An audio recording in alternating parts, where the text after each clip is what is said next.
Over the next few lessons, we're going to be learning some classic Pink Floyd songs. Now, the reason for this is both Nick and myself spend a large part of our year touring with two different Pink Floyd bands, and we're often asked by Fret Hub members when we're going to get round to filming some Pink Floyd lessons. So, due to popular demand, we're going to show you some of the most popular songs that you're likely to come across, and we're going to break them down for you. We're not going to get too bogged down with the actual sounds and the effects parameters and whatnot. This is more about getting the feel and playing the right notes. We're quite limited to equipment at the moment because it's worth pointing out that both Nick and myself use two completely different rigs when we're touring, and in actual fact, both of our rigs are in storage at the moment, kind of waiting for the next tour. So we've got a Blackstar HT5 5-watt combo and a TC Electronic Nova system on the floor, and that's pretty much all we're working with. So we're going to try and recreate the sounds as closely as we can, but as I say, we're not going to kind of get too bogged down with that side of things. However, if you are interested in finding out some of the what some of the original effects are that David Gilmour used, there's a very, very good website called Gilmourish.com, and it's put together by a gentleman who, like us, is a very, very, very big Pink Floyd fan, and he goes into great detail with, you know, some of the original stomp boxes and, you know, effects parameters that were kind of used on the original recordings. It's a great website, so that's Gilmourish.com. So, as I say, you know, you don't have to go out and spend a fortune replicating David Gilmour's rig. You know, providing you've got a decent delay, a decent reverb, you know, a little bit of gain and distortion, and access to some modulation effects. You know, like chorus, flanger, phaser. You can pretty much get the sound out of you know, some quite basic equipment. And also, just like to say that if we lose you at any point with terminology, so, you know, if we start talking about scales and chords that you may not be familiar with, they are covered elsewhere on Fret Hub, so everything you need is actually on the site. So without further ado, we're going to get tuned up and we'll get started with the first song. Okay, we're going to learn the classic song Money from the album Dark Side of the Moon.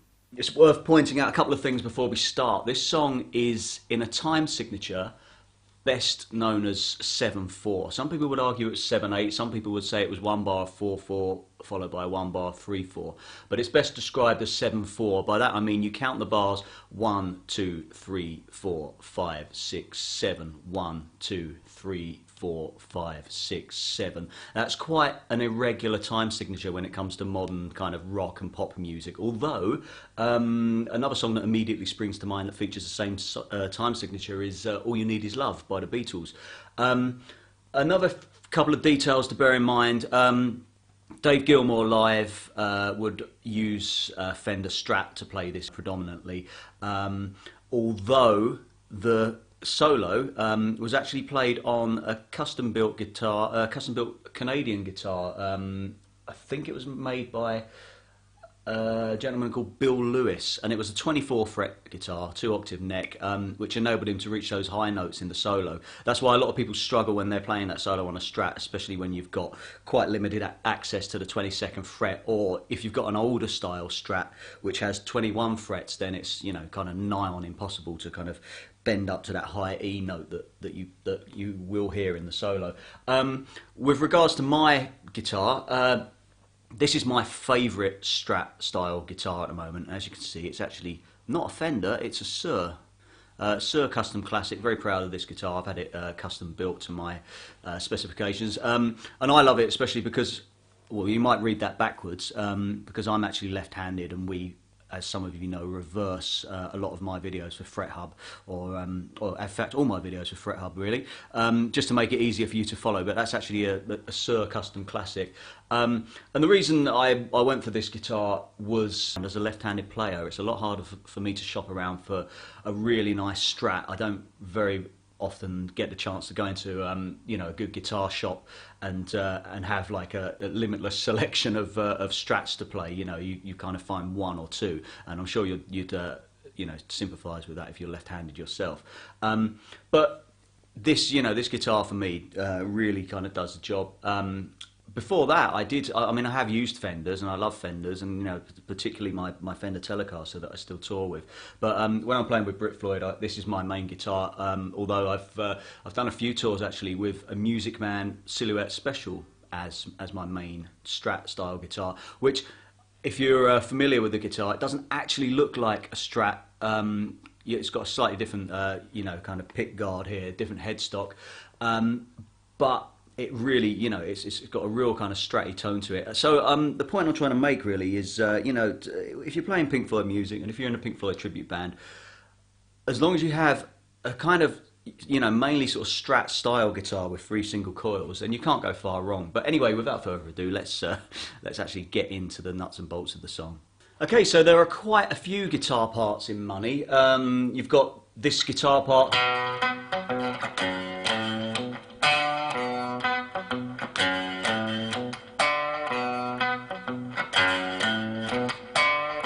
that is probably the most recognisable. That doubles the bass throughout. You've also got the tremolo guitar part, which we'll have a look at in a minute. And there's a few kind of, you know, kind of punchy chord stabs going on as well. So you've got kind of 3 rhythm guitar parts essentially.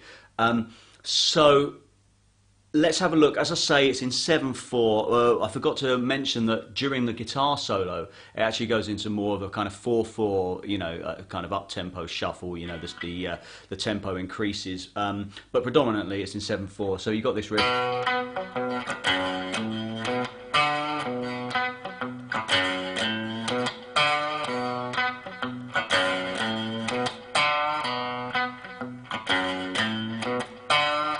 This is based around the B minor pentatonic scale. The position starting on the 5th string on the 2nd fret,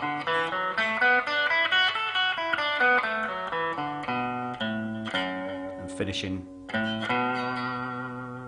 back here. Now you should be familiar with that shape if you looked at the Learning the Neck module. Obviously you've got this shape here,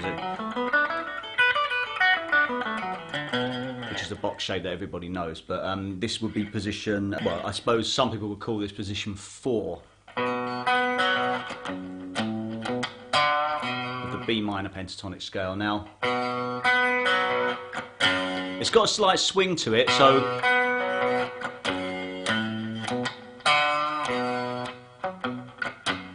before I hit that F sharp note, there's a, you know, you can kind of rake the string a little bit just to kind of get more of a kind of, you know, shuffle out of it. But it's also slightly muted. It's quite a clean sound. Listen to the original for, you know, you can hear that the guitar's kind of, it's doubling the bass throughout and it's muted. But let's have a look at the riff section by section. So starting on the 2nd fret on the 5th string, on this B note, then we go to this B note on the 4th fret of the G string, followed by this F sharp on the 4th fret of the D string, back to that B on the 2nd fret of the A string, followed by a mute, and then we go this little run up. It's 2, 5, and then 2, 5 on the low E, and then 2, 5 on the A string. Then it repeats 1, 2, 3, 4. It's hard to count and play at the same time, but it's 7. 1, 2, 3, 4, 5, 6, 7. 1, 2, 3, 4, 5, 6, 7. When you hit that D note on the 5th fret of the A string, you want to kind of tease it slightly, bend it slightly. So I'm going to slow the whole thing down.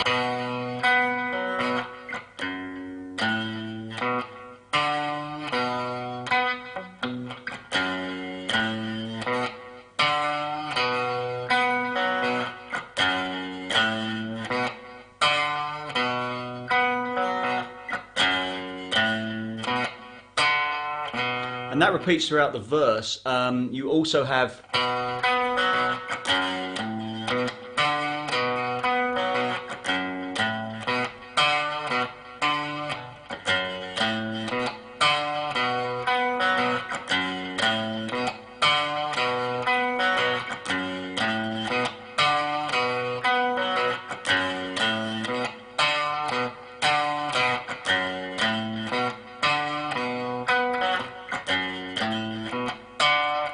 So if you notice there, I went,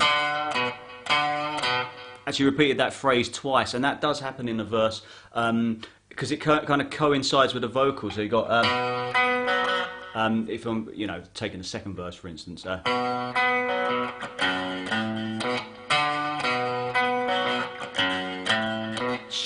it fairly, but give you. Hard to sing and play at the same time, but share it fairly. It's kind of the guitar and the bass are playing exactly what the vocal's doing. So a verse would go, it would play the riff as we've just learnt it, once, twice, then.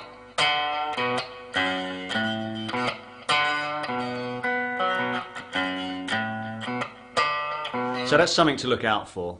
Okay, the next section is this.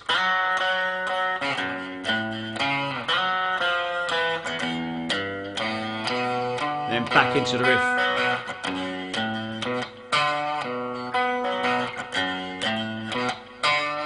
Now the chords behind that, I forgot to mention, it's actually just like a kind of blues 1-4-5. So, the chord that we're playing the verse section over, money, that section, it's just basically a B minor, and then you've got the,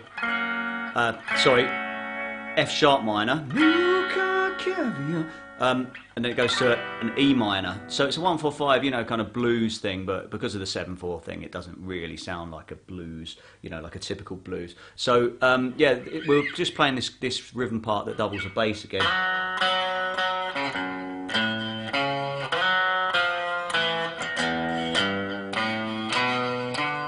Back into the riff. Play it one more time slowly.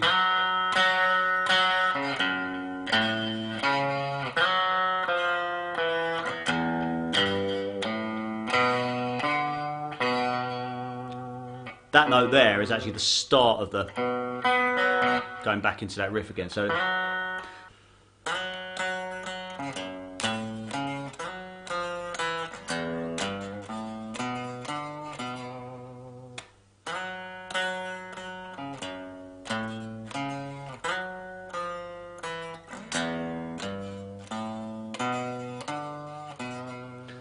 what that is, starting on the 4th fret of the 4th string, I'm going to hit that 3 times, and then that's 4 on the A string, and then 2 on the low E, and then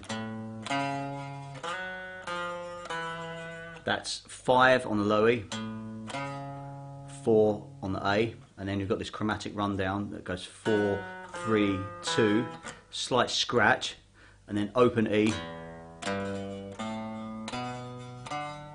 So it's open E, 3rd fret on the low E, open A, 2 on the A string, 5 on the A. So, and then back into the riff. So.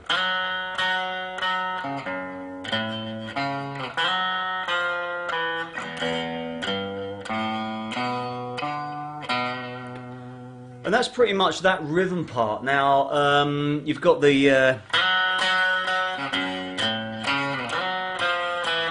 going into the solo.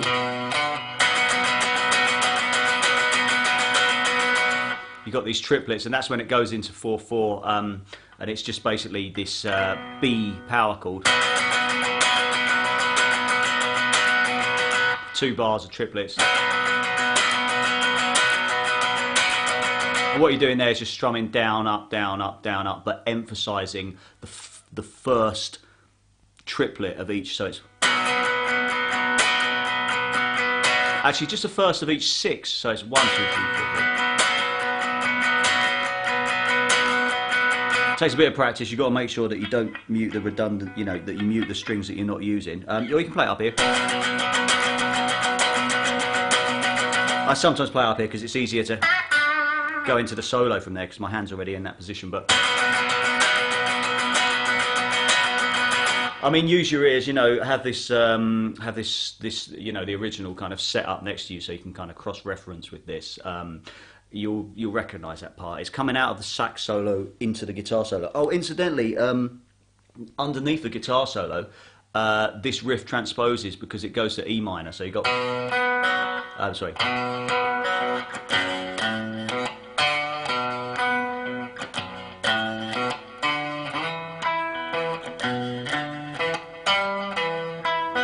You'll hear where it transposes.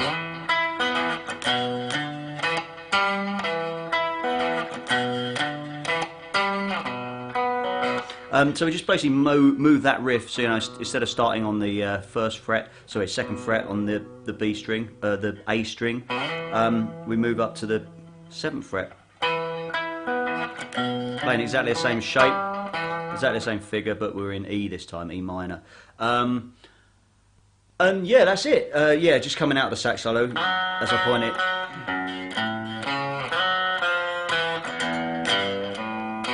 That's where you'll hear that figure there. Okay, so the other rhythm part, using a slightly grittier tone now, just kind of whack the drive up on the amp or on the pedal.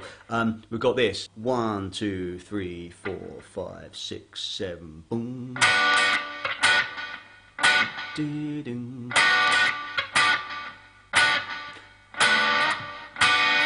Doo-doo-doo.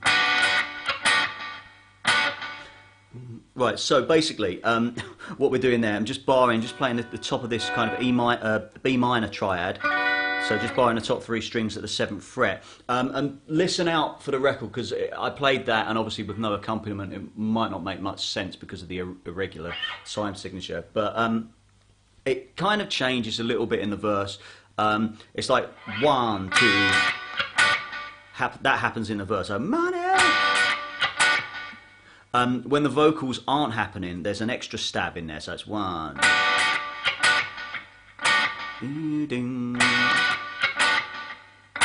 Just hitting those top 3 strings. Remember, you're muting, and a bit of scratching in between. Sometimes you'll hear, just going with the vocals, you'll hear this in the verse, so it'll be 3, 4, 1.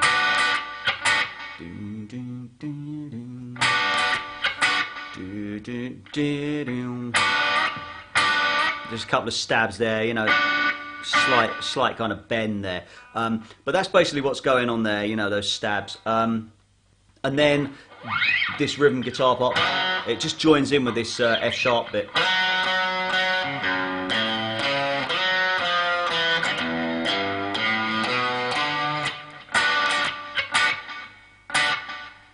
Okay, so the third and final rhythm part is this famous tremolo sound.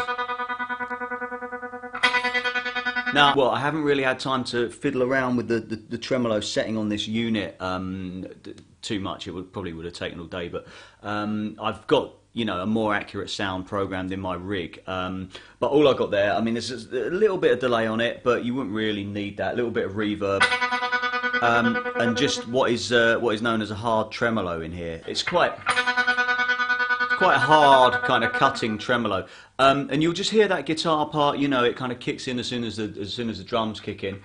And what I'm doing, I'm playing an open B, and I'm playing a B fretted on the G string at the 4th fret at the same time. So you've got this kind of unison thing going on. If you do it right over the bridge, you're on the bridge pickup. If you do it over the bridge pickup or near the bridge, it's a lot harsher sounding. That's kind of where it should be played. Now, this is probably a lot more bassy than the sound I wanted to go for, but, you know, I just wanted to show you the part. So, you know, you'll hear it if we're counting the bars. 1, 2, 3, 4, 5, 6, 7. 1, 2, 3, 4, 5, 6, 7. 2, 2, 3, 4, 5, 6, 7. 1, 2, 3, 4, 5, 6, 7. 2, 2, 3, 4, 5, 6, 7. At some points in a song, you'll get it every bar.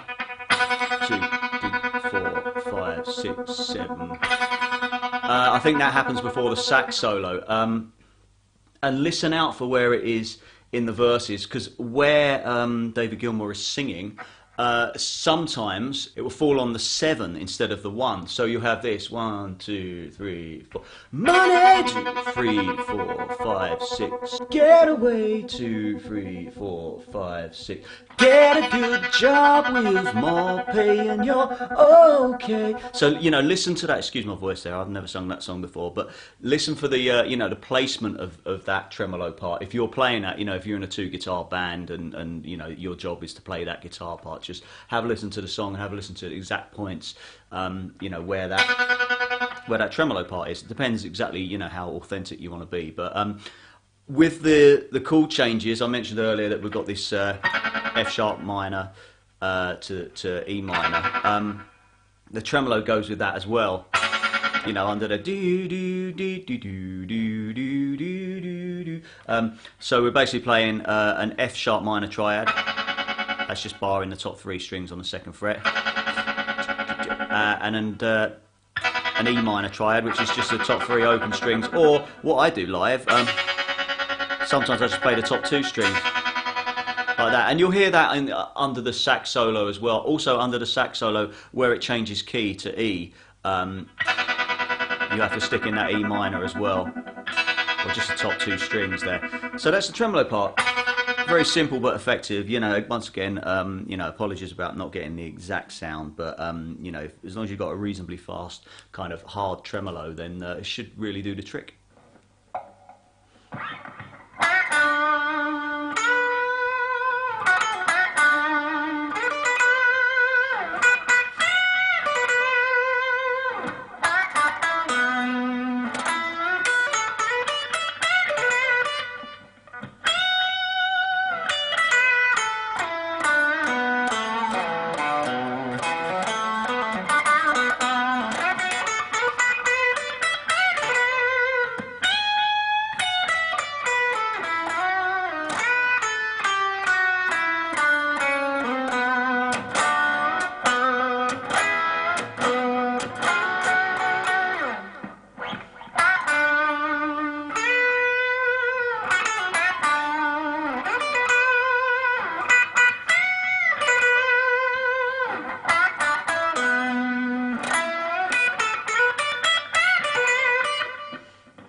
So that was the first guitar solo, you know, coming out of the...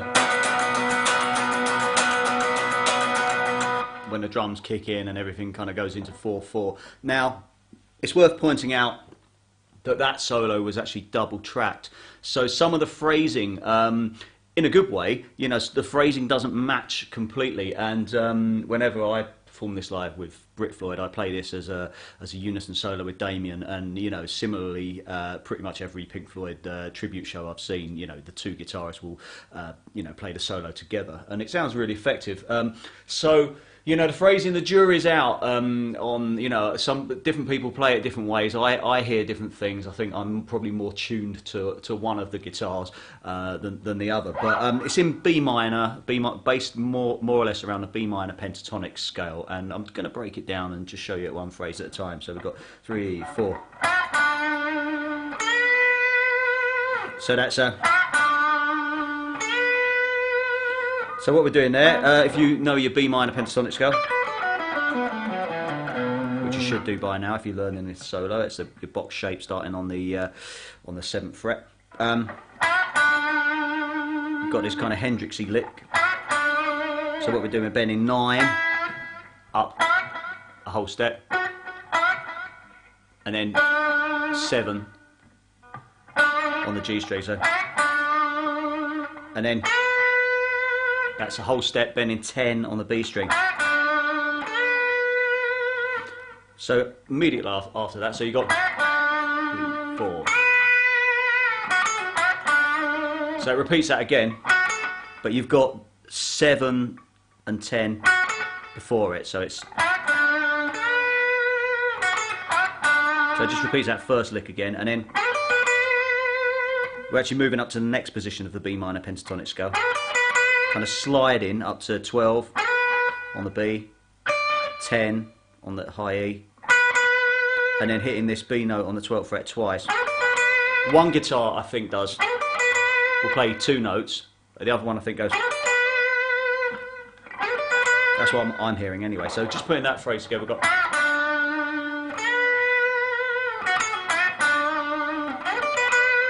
And then we've got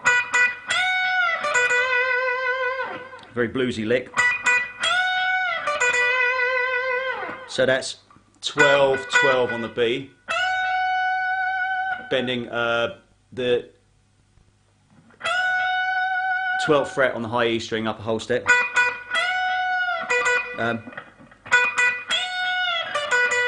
Yeah, so 12 up the whole step, and then 10 on the high E, and then 12 and 12 again on the B.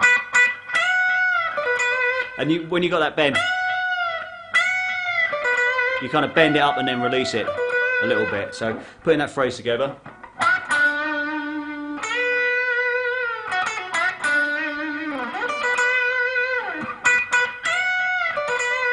And then we've got, just to finish off that section, so that's, we're back down in this position again. So that's 9, bend up the whole step on the G string, then 7,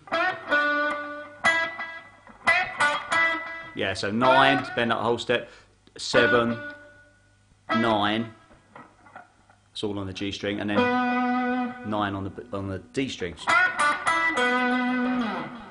Next section, that's, so it's,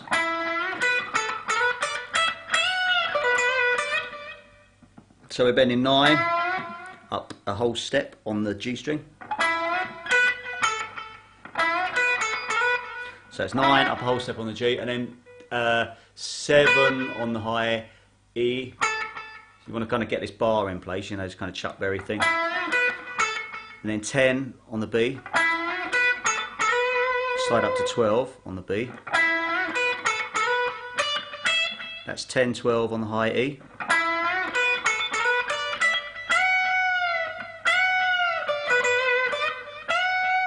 So, and then once you're up there, 12, bend up a whole step on the high E. And then that's 10 on the high E. Hit B twice on the 12th fret on the B string. And then 10 again on the high E. You kind of want to tease it up a little bit. So putting that together in context, we've got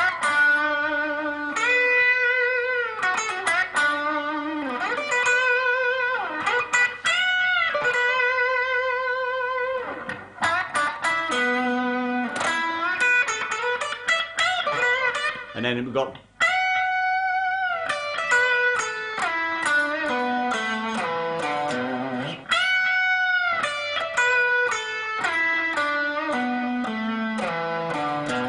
it's kind of a bend and then a run down the B minor pentatonic scale. So we're bending up 12 on the high E, and then letting it down, and then that's 10, 12 on the high E, and then 12 on the B, followed by 10 on the B, and then from 11 on the B, on the G, sorry, 11 we slide down immediately to 9, and then 7 on the G.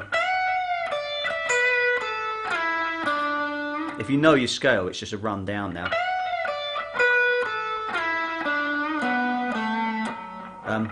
No, not quite.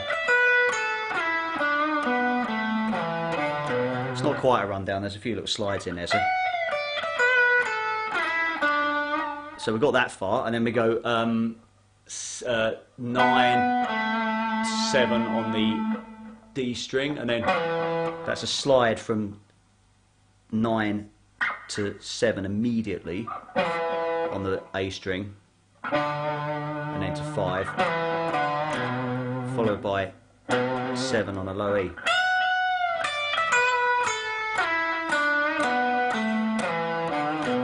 And when you get to those notes, when you get to that D note on the 7th fret on the G string, you want to kind of tease it up a little bit, give it a little bluesy bend.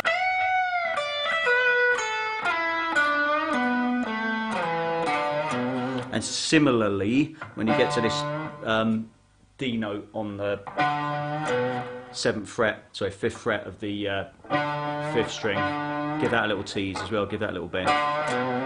Next phrase. It's another thing based around the B minor pentatonic, so play it slowly. So that's 7, so on the A string it's 7, hammer on to 9, 7 on the D, and then this little pull off figure, that's 9, pull off to 7 on the D string, and then 9 on the A string, and then that's 7 on the G string, slight little bend up, and then cut it off by playing 9 twice on the D string. So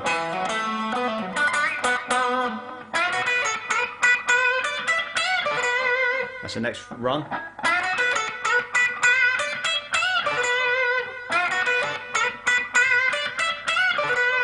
And so we've got this little Chuck Berry thing, this kind of blues lick. So what that is, we're bending 9 on the G, upper whole step, barring across the 7th fret on the B and E strings. So that's 7 on the B, 7 on the E, and then 10 on the B. And you want to slide that up. You want to hit 12 on the B 3 times. And then, which is, that's 10, 12. And then bend up to 12 on the high E. And then that's 10, and then 12, 12 on the, sorry, that's 10 on 10 on the high E, and then 12, 12 on the B.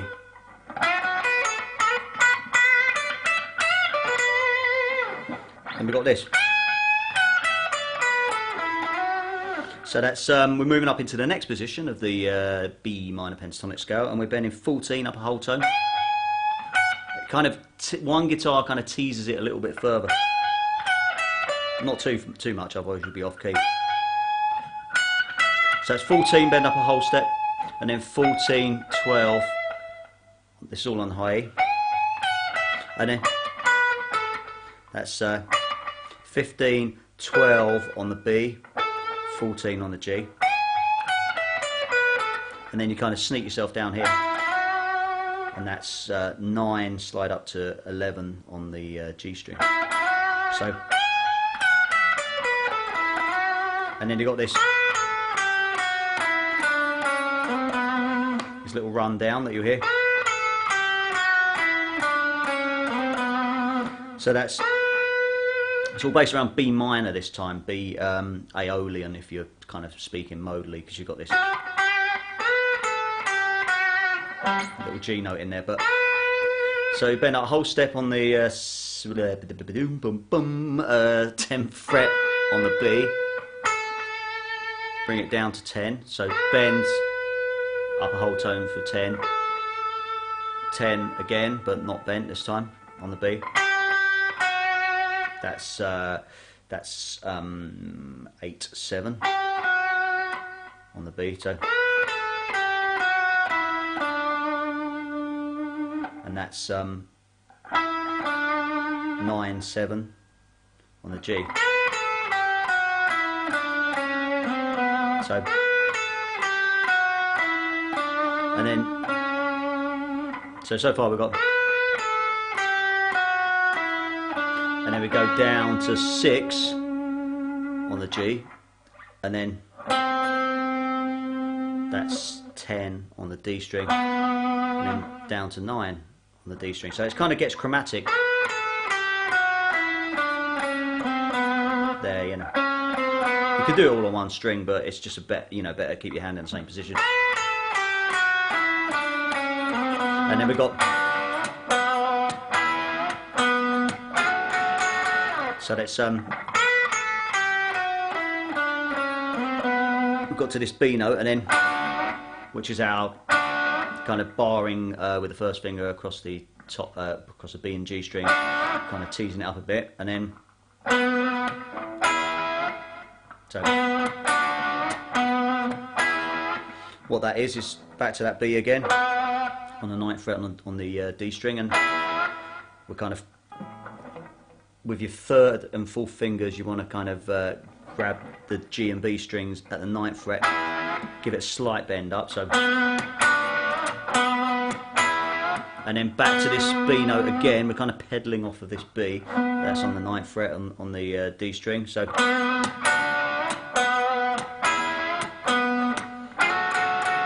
and we slide up this double stop. If you've looked at our double stop lessons, you'll have come across this, because it's one of my favourite things to do. Use this shape. So it's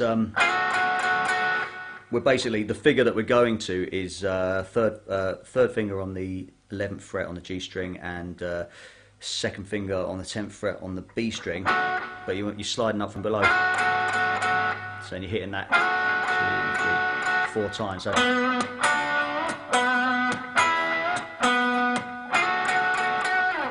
and then you got that.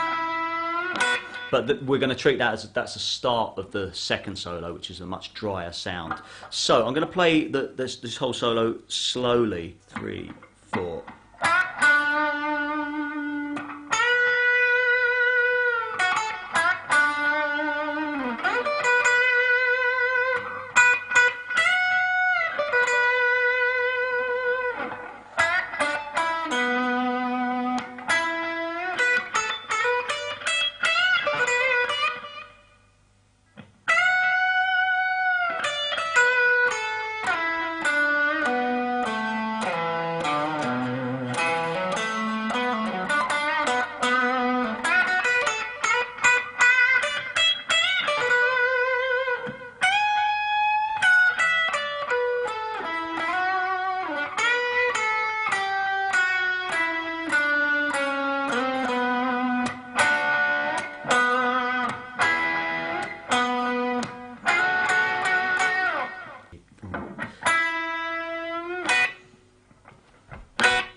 Okay, so the 2nd solo, this is the solo where everything kind of breaks down and it's, you know, all very kind of dry. So it comes out of this.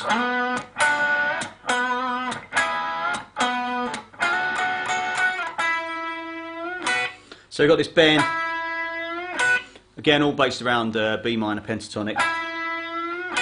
So you're bending 9 up to, it's kind of teasing it up, so you're kind of aiming for a whole step.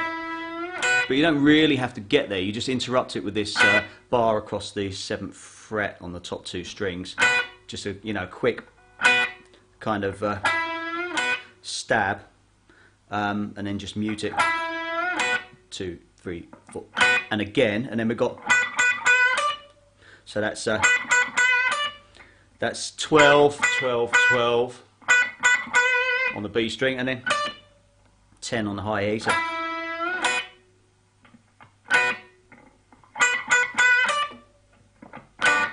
next time around, just bar the top 3 strings on the 7th fret.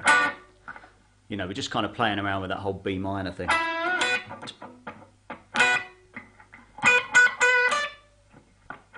And then, so that's a bend. That's 9, release it, and then 7, 9, and then that's 9 twice on the D string. And then, so what I'm doing there, I'm kind of hitting these this A and this D note on the 7th fret of the D and G strings, just shaking it around a bit, and then that's 7, 9, 7, hammer onto 9 on the D string, and then we've got, that's a unison bend. So that's basically 9 bending up a whole step, but you're also catching 9 bending up a whole step on the G string, should I say, but you're also catching the same note on the 7th fret on the B string. So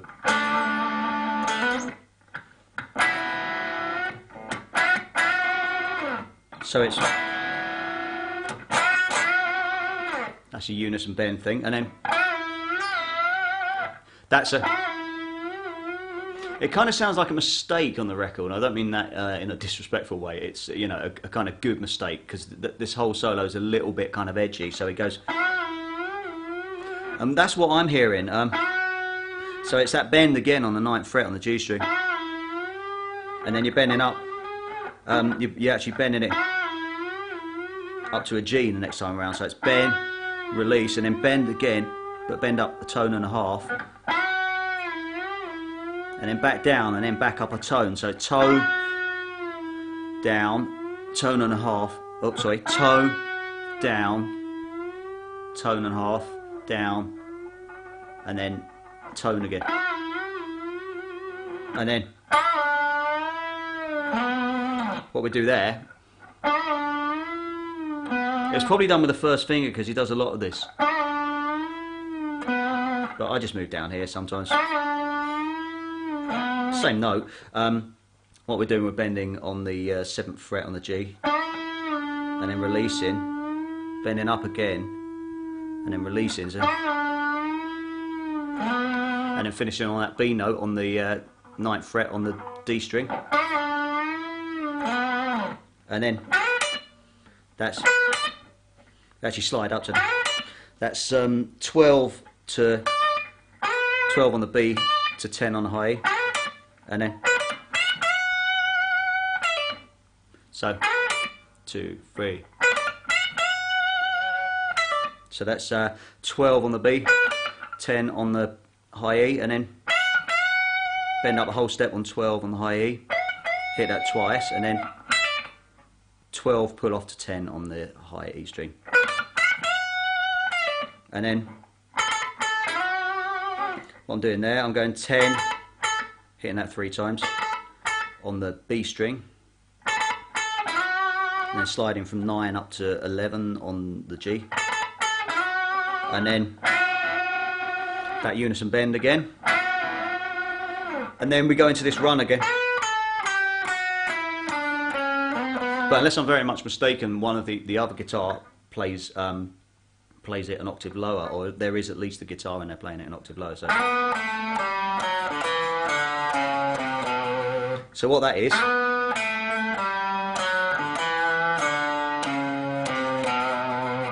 that's starting on the G string, it's 4, 2, open, and then that's 4 on the D string, open, just to give it a little passing note,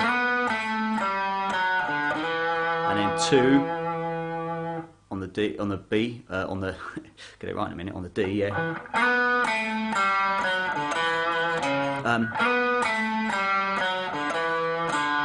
And then open, and then that's 4, 3, 2, on the A string. So,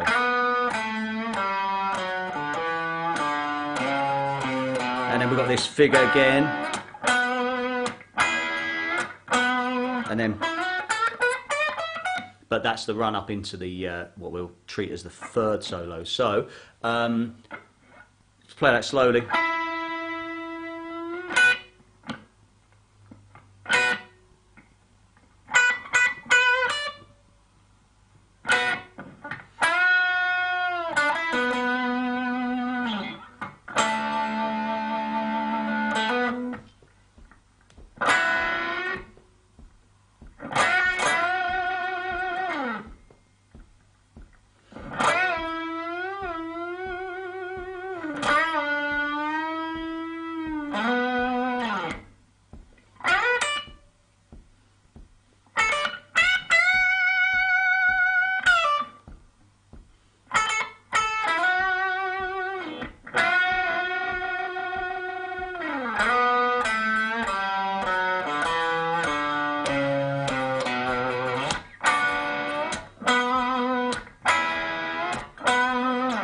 And then we'll look at the third solo.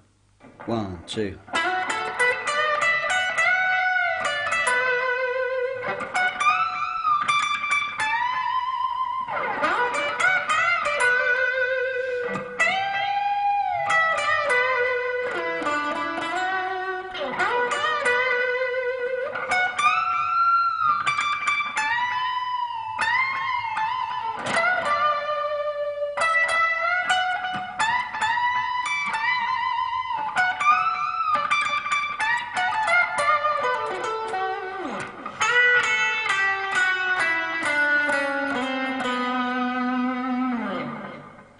Okay, I'm going to play that slowly. 1, 2.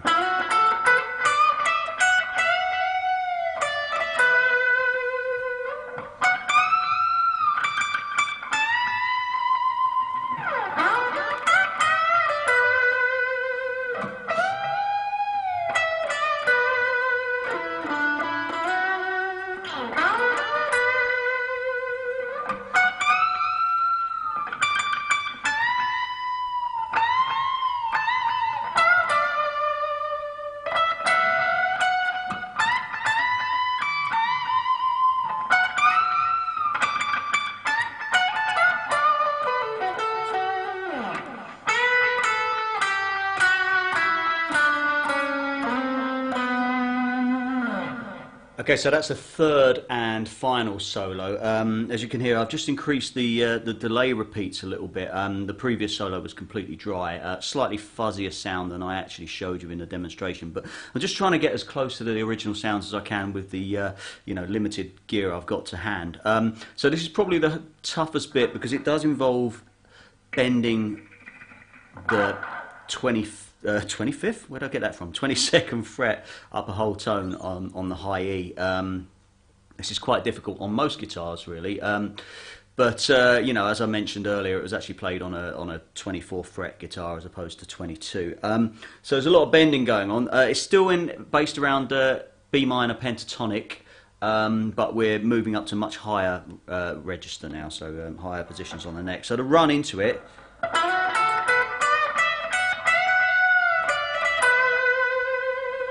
So that's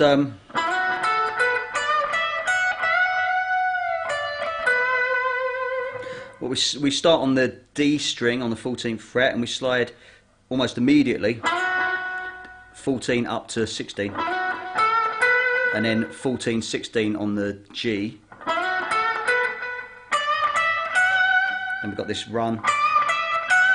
So that's 50, 17 on the B, and then 14 on the high E. But when you play that 15th fret on the B string, you want to kind of bend it slightly sharp because it's that minor third kind of bluesy sound. So, and then we bend up 17th fret up the whole step, bring it down. That's 15, 17 on the B, 16 on the G.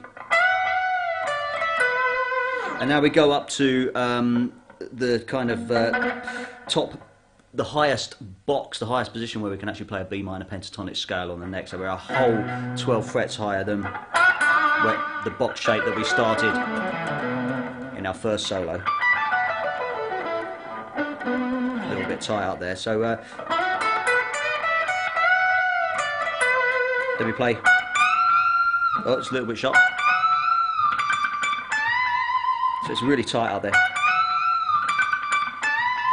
So what that is, it's, can't even count the frets up there. What is it? 19, 20, 21, yeah, 19 on the B, and then 22.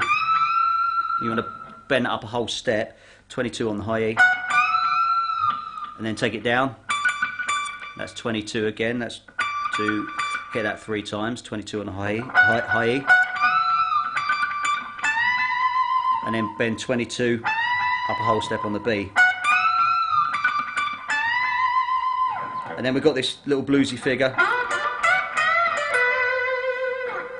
So that's, we're coming back down to this position now, and that's 16. That's 16 on the G, 15 on the B, and then 17 up a whole step on the B string. And it's kind of that almost Stevie Ray Vaughan. Obviously he didn't copy it from Stevie Ray Vaughan because Stevie Ray Vaughan wasn't recording music around about that time, but I mean that kind of bluesy thing. So we're bent up there, and then with the second finger you want to bend a half a step on the, what's that, 16th fret. Kind of, you know, if you've got time, get it a little bit sharper. Then that's 15 on the B to 16 on the G. And then we've got a huge bend here. We're actually bending up 2 whole tones, so in other words 1, 2, 3, 4 frets worth.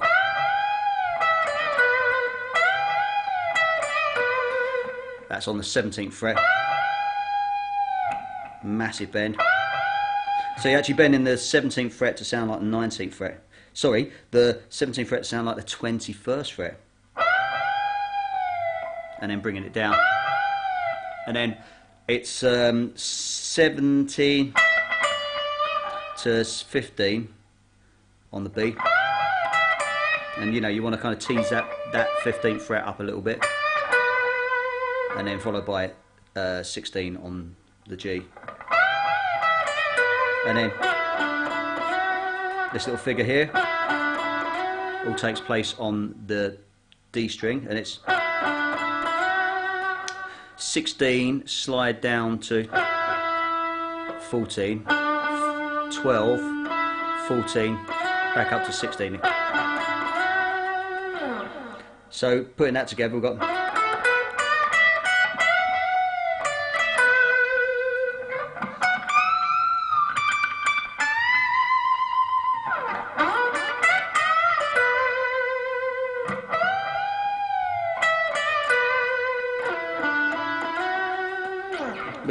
moving on. It's just a little bluesy phrase. That's 16 on the G, followed by 15 on the B, with that little bend, back to 16 on the G. And then we've got a similar phrase,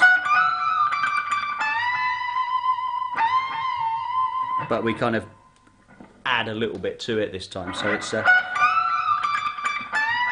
we've had that phrase before, so that's just to reiterate, just to kind of recap. That's 19 on the B, bend up a whole step on the 22nd fret on the high E, and then 22nd on the high E, hit that 3 times, 22 on the B. So,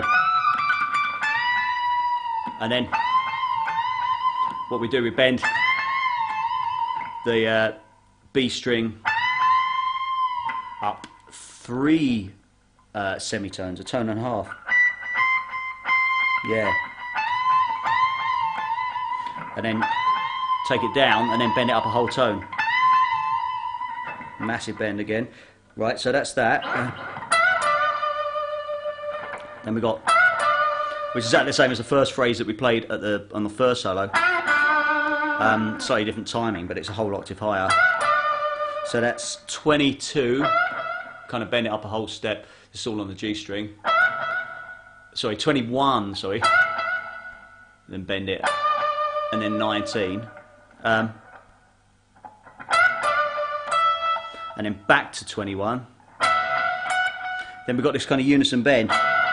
Very hard to do on a 22 fret guitar, but give it a go anyway. So we go, you want to get your first finger on the 19th fret on the B string, and your third finger will be on the 21st fret on the G. So you go, you know, that unison bend, and then just catch 19 on the B string. It's harder to count frets up here. And then, so that's and then nice little bluesy lick. So that's 22 on the B string. Bend it up a whole step twice. So bend and release, bend again. And then we want to catch with the fourth finger, if you can see that, just get it in there. 22 on the high E. And then bend 22 on the B again. If you probably played a similar lick, you know, if you know those kind of compound bends and you know those sort of licks, it's a very bluesy thing, but it's just you know, an octave higher. Finally,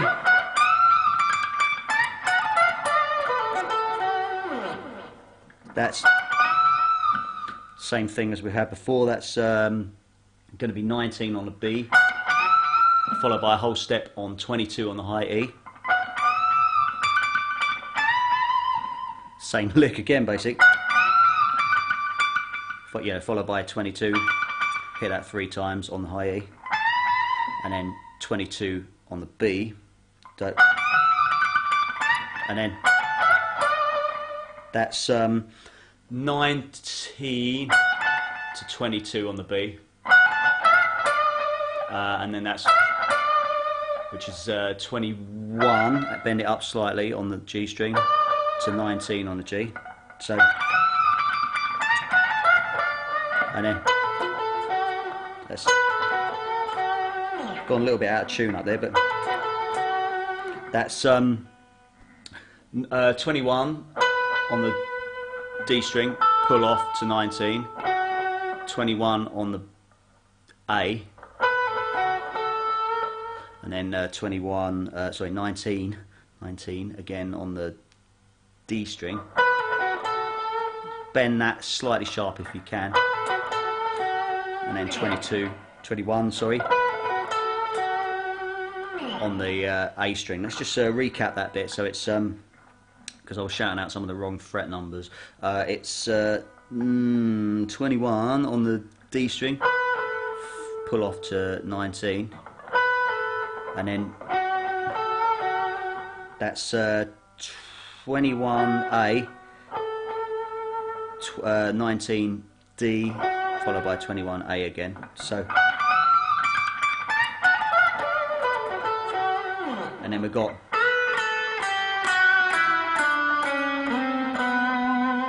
so that's basically the lick that we had in the first solo, and it's kind of you know, it kind of bookends each solo, and then we're back into the, you know, main riff, and then it just goes back into the verse for the rest of the song. So there's quite a lot of stuff to take in, but you know, take your time with it, and please cross-reference this with, oh, just dropped my pick, cross-reference this with the original recording as well, you know, to get the phrasing exactly right, and have fun with it. So that's Money by Pink Floyd.